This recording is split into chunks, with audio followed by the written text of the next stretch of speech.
2003, affaire Loïc Séché, condamné à tort à cause du viol d'une collégienne.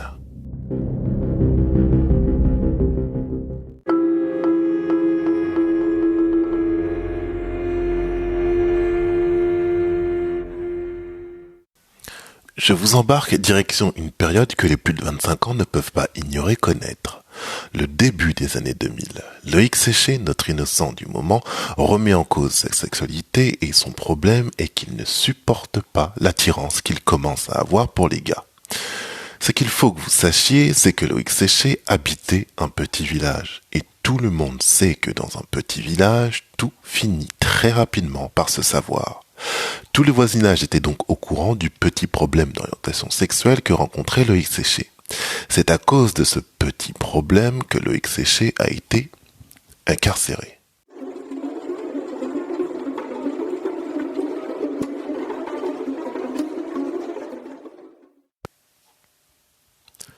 Année 2000.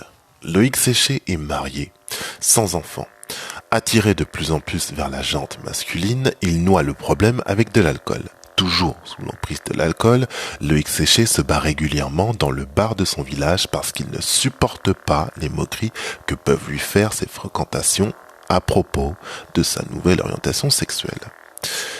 À cause de ces embrouilles répétées, Loïc Séché est régulièrement arrêté par la police. Ne supportant plus la situation, la femme de Loïc Séché décide de le quitter.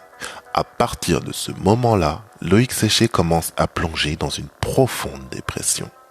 Son penchant pour la bouteille s'affirme de plus en plus. À plusieurs reprises, il arrivait ivre sur son lieu de travail et ce qui devait arriver, arriva. Loïc Séché a été licencié. Je résume. Loïc Séché était un alcoolique notoire, bagarreur, avec une sexualité qui était jugée en 2000 comme déviante. Ces trois critères ont fait de lui un violeur idéal.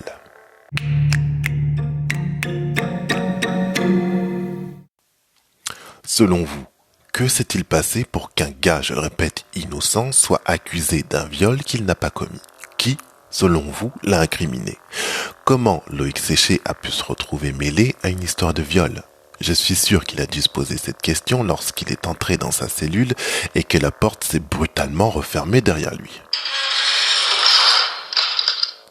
Avant de vous donner la réponse, rappelez-vous de ça. Quelqu'un proche de vous peut plus facilement vous faire du mal parce que cette personne fait partie de votre cercle de connaissances. Vous tous qui m'écoutez, je suis sûr que vous avez été déjà déçus, blessés ou trahis par quelqu'un qui vous entoure. En ce qui concerne Loïc Séché, la trahison ne venait pas de son cercle d'amis ni de son cercle familial. La trahison est venue de son cercle professionnel. Les responsables de l'incarcération de Loïc Séché sont ses anciens employeurs. Allez, je vais vous aider à faire les liens entre l'accusation de viol d'une jeune fille et les employeurs de Loïc Séché. Facile, hein? Employeur, jeune fille violée, employé, Loïc Séché. Bon, là, je pense que vous avez trouvé.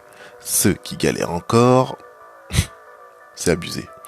Les employeurs de Loïc Séché l'ont accusé du viol de leur fille.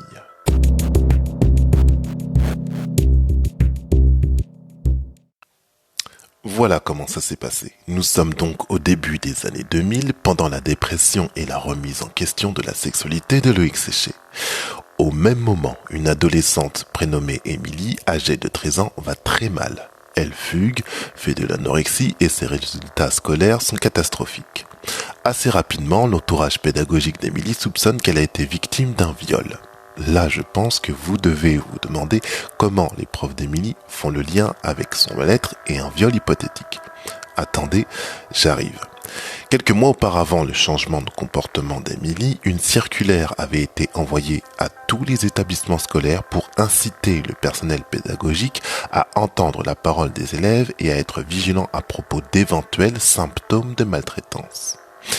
Émilie s'est confiée auprès de sa sœur qu'un homme a abusé d'elle, puis auprès du médecin scolaire et de la principale de son collège. Dans l'établissement, la rumeur se répand. Émilie montre à une de ses camarades des ecchymoses apparentes sur ses bras. Alors, des ecchymoses, des bleus si vous préférez. Les professeurs d'Émilie la convoquent avec son amie pour éclaircir la situation afin de savoir qui est l'auteur de l'agression. Mais Émilie reste vague. Elle donne un prénom, puis en donne un autre, puis elle se rétracte. Les encadrants scolaires remarquent très vite que les propos d'Émilie ne sont pas clairs. Ils ont la sensation qu'elle a peur de parler. Le corps enseignant alerte la police qui va commencer par interroger les parents d'Émilie à propos du viol qu'elle dit avoir subi. Les parents, qui sont les ex-employeurs de Loïc Séché, vont très vite dire à la police que Loïc Séché est sûrement le violeur de leur fille car, je le répète, il est alcoolique, il n'a pas d'enfant et qu'il est séparé de sa femme à cause de sa nouvelle préférence sexuelle.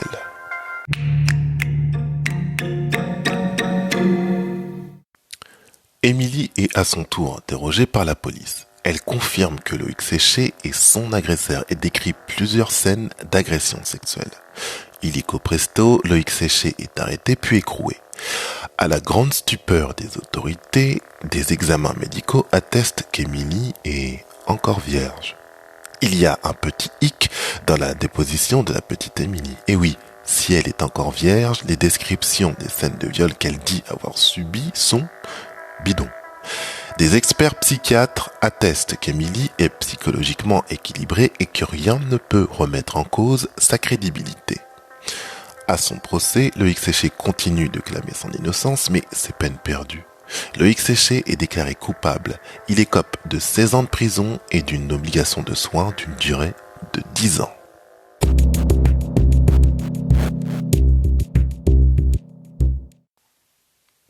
Loïc Séché entre en prison en 2003, au début de l'affaire, et en sort en 2010. Il a effectué 7 ans de prison. Loïc Séché doit sa libération à Émilie, oui. Celle qui l'a accusé va ensuite faire le nécessaire pour le libérer. En 2008, Émilie, la petite collégienne qui est entre-temps devenue une jeune femme, décide d'aller voir la police et d'écrire une lettre au procureur de la République pour lui avouer ses mensonges. Émilie expliquera simplement qu'elle était arrivée à se persuader de ses mensonges et que lors du procès, elle n'a pas eu la force de se dédire. En 2011, lors d'un nouveau procès, Loïc Séché est définitivement acquitté. Alors attendez, on va reprendre les dates parce que pour moi, c'est le plus gros problème de cette histoire. Je le répète, Loïc Séché est innocent. Ok, bien.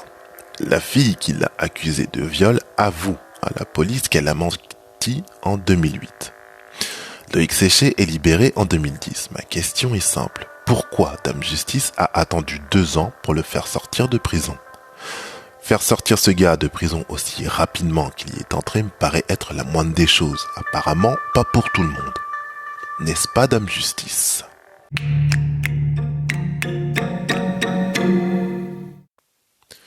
Le 25 septembre 2012, la Cour d'appel de Rennes a fixé à 797 352 € le montant des indemnités réservées à Loïc Séché pour sa détention. Alors, c'est la séquence calcul.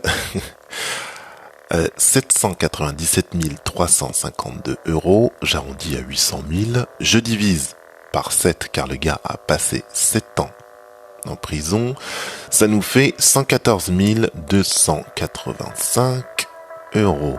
Ok, bon, j'arrondis 114 300 € par an pendant 7 ans. D'accord.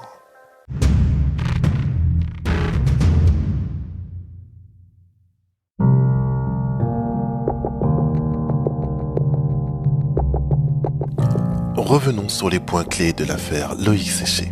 La sexualité de Loïc Séché est la clé de voûte de toute cette histoire. Si l'entourage de Loïc Séché n'avait pas su qu'il était différent, jamais les parents d'Émilie n'auraient poussé la police à s'intéresser à lui. Le mensonge d'Émilie concernant son viol entraîne l'emprisonnement de Loïc Séché. Si Loïc Séché a pu être libéré, c'est grâce à cette même Émilie qui a avoué son mensonge. Question. Est-ce que la somme de 800 000 € est suffisante pour compenser cette année passée en prison ?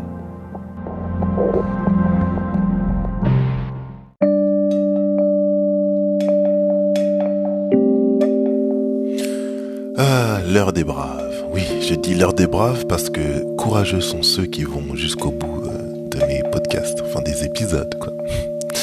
Bon, bref, oui, peut-être que vous êtes endormi ou vous avez repris le cours de vos vies. Enfin, l'heure de la morale. La morale de l'histoire. Il est tout à fait normal de haïr quelqu'un qui vous a fait du tort, mais lorsque ce quelqu'un répare le tort qu'il vous a fait subir, si vous en avez la force, n'hésitez pas à le remercier, car certains arrivent parfaitement à vivre avec le mal